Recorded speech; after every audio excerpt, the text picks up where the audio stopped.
murakoze cyane nifuje kubibwira yo guha Imana ikaze mu mutima no muri iyi event. Naravutse banyita Niyonkuru ciye akenge nizera Yesu barabatiza nitwa Emmanuel.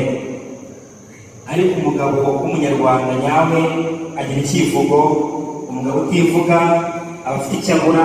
Ntabwo mvuze ko abadafite ibyivugo atari abagabo utanyumva nabi, ahubwo nuko icyivugo ni kimwe mu biranga umunyarwanda. Alo, reka mbibwire gatoya mu munota umwe, ndabivuga ngenda gake kugira ngo mubyumve. Nitwa Rwangombwa rwa Munozandagano, ndi intamati izityasha yabyirukiye kurekera nkabigera mu Ruyange rwakucyo mu bitaramo. Nigeze urutende kuva ndi muto, imbunda mihigo imbere ntawe, siniganda nk'iz'abanyamahanga ndasanga u Rwanda, ahubwo nkesha iby'iyo Rwanda.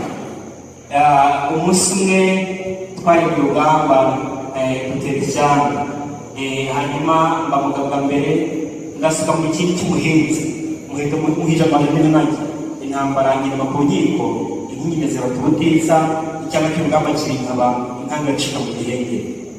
Hanyuma mpamije icumu ricura inkumbi, icura riracura mu cyoko, indinga zirasuka, bati anyagiwe n'inkotanyi cyane.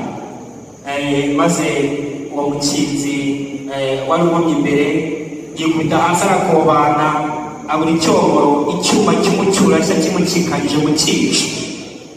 Hanyuma inkongoro zirahashinga zimukemberaho kugeza mu rukerera. Maze mu mpindukire yikukana amacumu ahimbaje mu nkera y'abahizi, ndivuga nti ni njyewe Rusakira Nyabigembe rwa Nsana. Hanyuma nako nkihanga ya Gihanga nkangaranya amahanga, ni njyewe Rugombagogo byahamye.